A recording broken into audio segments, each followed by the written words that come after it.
সেই আহ্বান জানিয়ে দুটি কথা আমি বলতে চাই।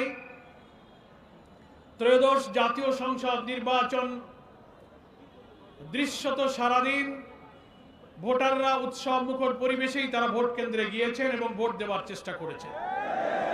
সেটার জন্য আমরা ধন্যবাদ জানিয়েছি নির্বাচন কমিশন এবং তৎকালীন অন্তর্বর্তীকালীন সরকারকে।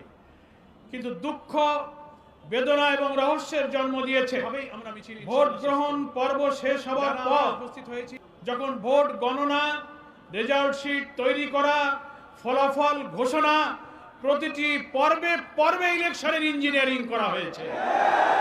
অতীতের নির্বাচনের চেয়ে এবারের নির্বাচনের ইঞ্জিনিয়ারিং এবং কারচুপির ধরনটাই ছিল একদম আলাদা।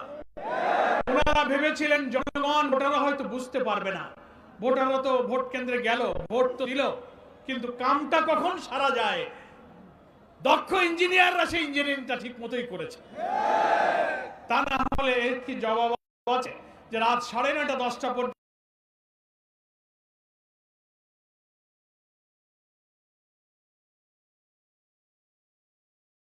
পর্যন্ত সারা দেশ থেকে ফলাফল আসতে থাকলো। 11 দলীয়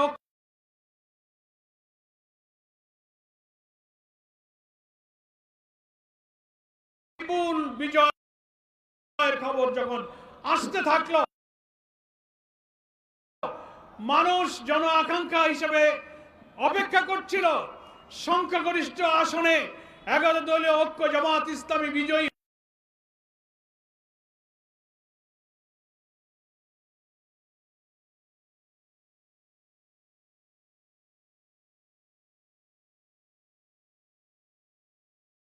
বন্ধ করে দেওয়া হলো। বন্ধ করা হলো কেন? দীর্ঘ সময় বন্ধ করে দিয়ে এর মাঝখানে কি ইঞ্জিনিয়ারিং, কি হচ্ছে তৈরি করা হয়েছে, আর জামাত ইসলামী 11 দলীয় ঐক্যের বিজয়, সব অল্প অল্প ভোটের ব্যবধানে তাদেরকে পরাজিত দেখানো হতে লাগলো। এটা বড় ইঞ্জিনিয়ারিং।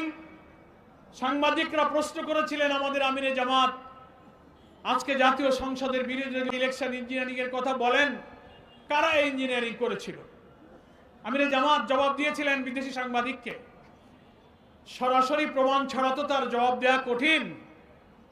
তবে অতীতে দেখা যায় যারা এই অপরাধ করে, যারা কারচুপি ইঞ্জিনিয়ারিং এ জড়িত থাকে, কোনো না কোনো ভাবে ওই যে আমি কলা খাইনি একটা গল্প আছে না, তাদের মুখ থেকেই একসময় বেরিয়ে যাবে।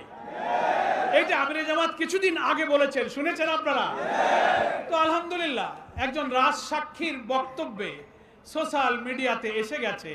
জামাত ইসলামীকে শুধু দায়ী করলে হবে না। আলহামদুলিল্লাহ, একজন রাজসাক্ষী রিজওয়ানা হাসান, সম্মানের সাথে আপনাকে বলতে চাই, আপনি সাবেক অন্তর্বর্তীকালীন সরকারের উপদেষ্টা ছিলেন। আপনি আপনার বক্তব্যের অডিওটা, ভিডিওটা আপনি বারবার দেখুন। আপনি কি বলেছেন? আপনি তার প্রতিবাদ এবং চারিদিকে যখন বিক্ষুব্ধ সমালোচনা, অভিযোগ, তদন্তের দাবি উঠল, আপনি সেটাকে ব্যাখ্যা দেওয়ার চেষ্টা করেছেন সোশ্যাল মিডিয়াতে যে না, আমি এটা কোনো রাজনৈতিক। আপনার কথাই আপনি আবার ধরা পড়ে যাচ্ছেন। আপনি আবার সাংবাদিকের প্রশ্নের জবাবে, প্রশ্ন করা হচ্ছে নারী অধিকার, নারীর ক্ষমতা, নারীর মর্যাদার প্রশ্নে যখন আপনি উত্তর দিচ্ছেন, সাংবাদিক বলছে তাদের একটা অংশ তো বিরোধী দলে আছে। বিরোধী দল শব্দটা উনি উল্লেখ করেছেন। আপনি বলছেন বিরোধী দলে যদি তারা থেকেও থাকে, তাদেরকে আমরা মেইন স্ট্রিমে আসতে দেইনি। What do you mean by this type of comment?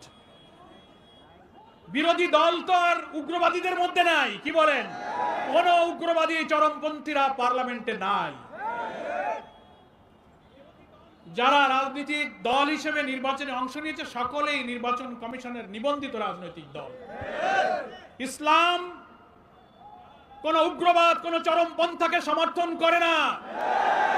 আপনি সাক্ষাৎকারে মিন করতে চেয়েছেন ইসলামী রাজনীতি যারা করে, নারীর ক্ষমতায়ন, মর্যাদার ব্যাপারে আপনি তাদেরকে দোষী করতে চেয়েছেন যে তারা সে অধিকার চায় না। না, বরং আপনারা নারীবাদী হওয়ার দাবি করে যা বলেন তার চেয়ে হাজারো লক্ষ গুণ নারীর মর্যাদা ইসলাম দিয়েছে। জামাত ইসলামী সহ ইসলামী দল, ব্যক্তিত্ব, স্কলার, মহান আল্লাহ তাআলা কোরআন মজিদে আমাদের নারীদের যে অধিকার এবং সম্মানের কথা বলেছেন প্রিয় নবী মোহাম্মদ মুস্তাফা সাল্লাল্লাহু আলাইহি ওয়াসাল্লাম হাদিস শরীফের মধ্যে বিদায় হজের ঐতিহাসিক ভাষণে নারীদের যে মর্যাদার কথা বলেছেন, আপনাদের কোন সিডো, কোন আন্তর্জাতিক সংস্থা আমাদের মায়েদের এই মর্যাদা, আপনাদের কোন দর্শন, কোন তত্ত্ব, কোন সংস্থা তা নিশ্চিত করতে পারেনি। ফলে আপনারা বারবার কোন প্রসঙ্গ আসলে নারীর অধিকারের প্রশ্নে আপনি ইসলামপন্থীদের উপর চাপাবার চেষ্টা করেন। আপনার এই ভুল প্রচেষ্টা, এই অপরিণামদর্শী প্রচেষ্টা থেকে আপনাকে আমরা বিরত থাকতে অনুরোধ করছি।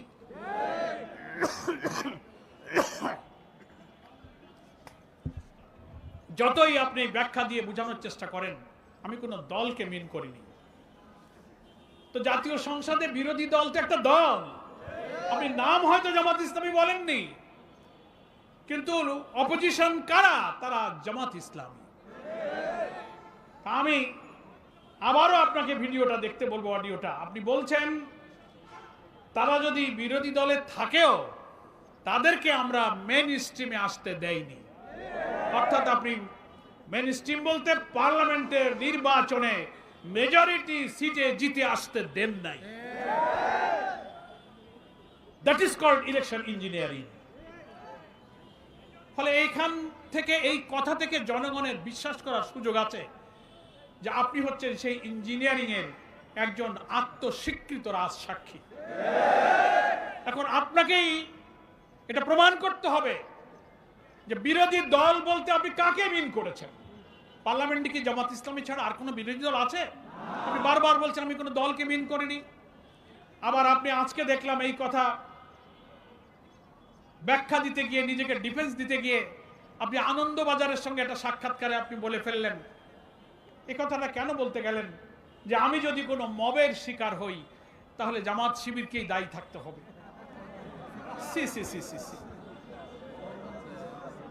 আপনি হয়তো কেন আপনি জামাত শিবিরকে দায়ী থাকতে হবে, এই কথাটাকে আমি মনে করি একটা উস্কানিমূলক কথা। আপনার এই উস্কানিমূলক কথা বলার তো কোনো প্রয়োজন ছিল না। জামাত ইসলামী তো কোনো মবকে বিশ্বাস করে না। জামাত ইসলামী কোনো মবের রাজনীতি করে না। জামাত ইসলামী নিয়মতান্ত্রিক, গঠনতান্ত্রিক, মবকে বিশ্বাস করে না। জামাত ইসলামী কোনো মবের রাজনীতির শত্রুরাও বলে জামাত ইসলামীর শৃঙ্খলা, আনুগত্য, নিয়মতান্ত্রিকতা, তারা এটার প্রশংসা করে। আপনিও একজন সাবেক উপদেষ্টা হিসাবে জামাত ইসলামী নেতৃবৃন্দের আচরণ, কর্মসূচির সঙ্গে আপনি পরিচিত।